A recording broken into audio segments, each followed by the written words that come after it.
Hi, I'm Reverend Serena, and I was just contemplating on one of my favorite verses from the Bible, actually, and that is the very first one. And that's from the book of Genesis, and that's chapter 1, verses 1 and 2. And I'm gonna share this basically from the Message Bible. Some of it will be a quote, and some of it will be a little paraphrased. So I'm going to read what I wrote down. First, this: God created the heavens and earth, all you see, all you don't see. Earth was a soup of nothingness, a bottomless emptiness, an inky blackness. God's Spirit brooded like a bird above the watery abyss.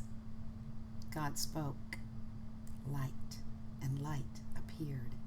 And so on. God spoke, and voila, the sun, the moon, the stars, everything lit up. Green up, God said, and the land was separated from the waters. God spoke, and along came the plants, the animals, and then us, human beings. That's according to the Old Testament writings. God spoke, and all was created. Now, there's hundreds, maybe more, of creation stories, from different indigenous tribes and things around the world. But this is the most familiar for those of us who grew up in the Judeo-Christian culture. So here's the thing. What if this story is really metaphysically or metaphorically, or both, really trying to remind us how powerfully creative the very vibration of sound frequencies are? Now, did you know that our thoughts are vibrational sound, and that's why they're creative? And also our words, definitely, that's what it's about.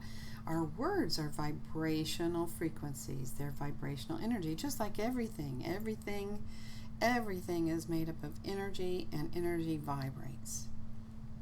Now, I'm no scientist, and I know about this much of quantum physics. But I think that this scripture is really about our power and our magnificence to create our reality. Does that make sense? So, we have the responsibility to watch our thoughts, because our thoughts become words, and our words become what we experience. They become our reality. Now, that's starting to be proved and everything. So, I just thought that was just something I'd share about that first couple of lines in the first book, in the first chapter of the Christian Bible, or actually the Old Testament. So another thing I wanted to share was, and I have some notes for this part, is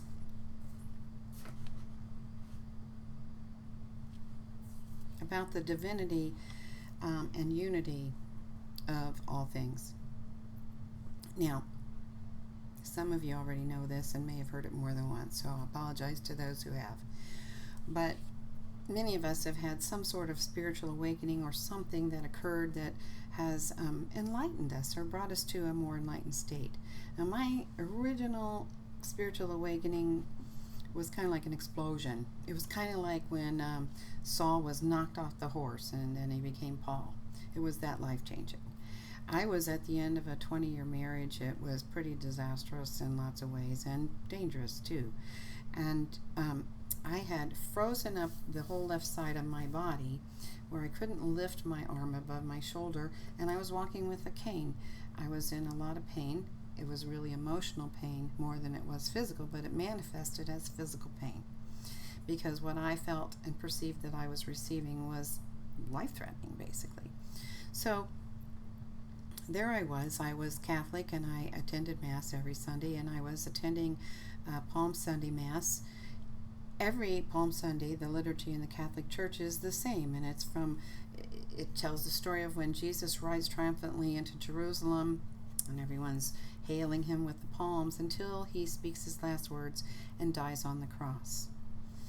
Now, one of the lines that he speaks before his last words is, "Father, forgive them, for they know not what they do." When I heard those words, which I'd heard for 38 years of my life at that time, I was suddenly struck and cracked open by this amazing beam and energy of light that came into my body, forced me back in the pew, which I didn't even notice until afterwards. And I was shown in my inner eyes everything that ever was and everything that ever will be. And then zoom, it all came into now, into that present, divine present moment. Now, believe it or not, I had never even heard anybody talk about the present and the now moment and the importance of attempting to be present or stay in the present moment, and how divine that is. I lived in the past with regrets and resentments, or I, lived in the future with hopes or anxiety. So that was a first for me. From that time on, I experienced miracle after miracle, especially through the 1990s, when books flew off of library shelves and people handed me tapes while I'm putting groceries in my car. I'd never seen them before, and I turned around, they were gone. I mean, lots and lots of things happened, and I followed a lot of spiritual leaders, and then, of course, that spiritual awakening took me into my career as a licensed clinical social worker and therapist, as well as put me on a path to ordination. So, everything has been divine, for sure. And what I've learned is that God's time is now. Everything happens in a now moment. Everything that has ever occurred in a divine now moment, in God's time. So no matter what has happened, and no matter how I've tried to judge it with my little human pea brain, it's actually been divine. It was actually perfect and had to occur. In a way, that's pretty comforting, at least for me. It has been. Now, as I studied a lot of these masters, especially that became well known during the 90s, Marianne Williamson, it was her book that first fell off my feet, and it was A Woman's Worth, which I really needed to hear. That's another story. And then The Precious Present, and so I studied different spiritual mentors. Wayne Dyer and Louise Hay was another one, and then Deepak Chopra and Neil Douglas Walsh, and there's just so many of them, and they're still guiding us and leading the way. And now our very own Reverend Dr. Temple Hayes is an amazing spiritual mentor for me. So grateful for her. But what I learned as I studied Deepak Chopra's work was the stages of consciousness. And the very top stage that he identifies out of 7 is called unity consciousness. And he describes that as, and I'm going to quote this so I make sure I say it right, the level of unity consciousness is this: at this level, a sense of the divinity of all things emerges. Perception shifts from the harmonic interaction of disparate parts to a holistic view of all reality. A holistic view of all reality. All the parts of the universe are seen as one organic whole, expressing itself in limitless ways. Now, I've experienced this in different ways. As a conscious voice channel, I recognize that any energy that comes filtering down through me and out as a message from some ascended master or angelic being or other being of light and love, it's actually come from that place of unity consciousness where everything is one. And it comes through at a vibration, again, at a vibration that is in accordance, C-H-O-R-D, with the person who's receiving the message for them. So they're needing to hear from the energetic powers and vibration of, say, Archangel Michael to say, cut away the cords of the past, or something like that, so that we can go off on another tangent there, and I'm very good at that.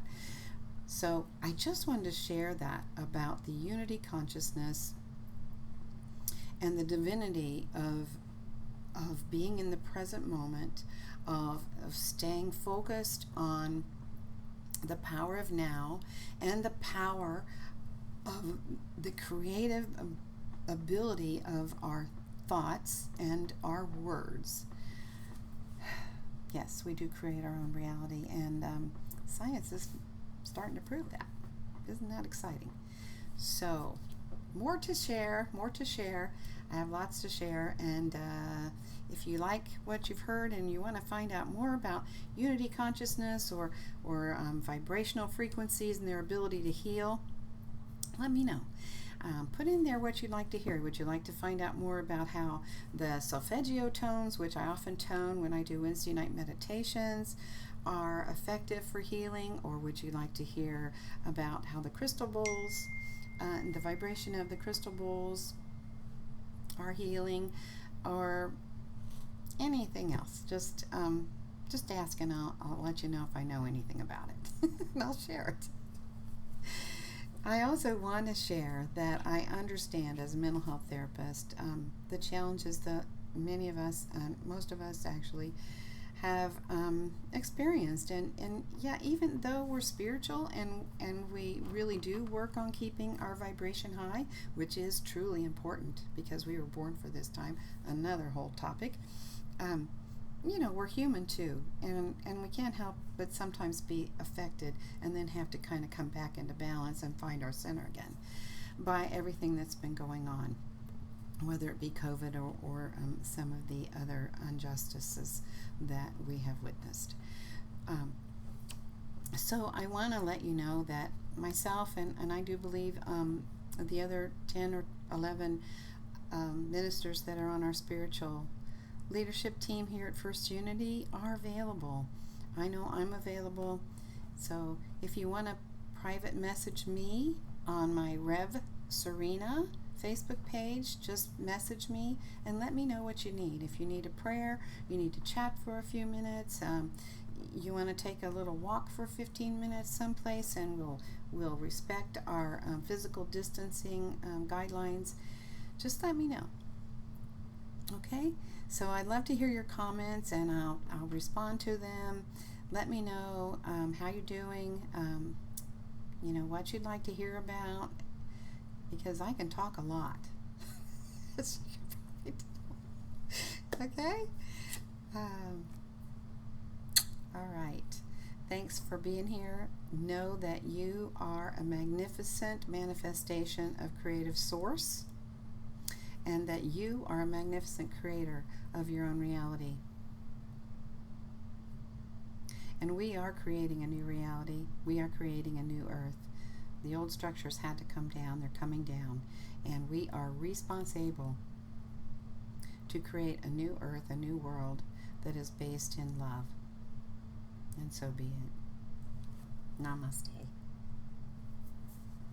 This is Reverend Serena.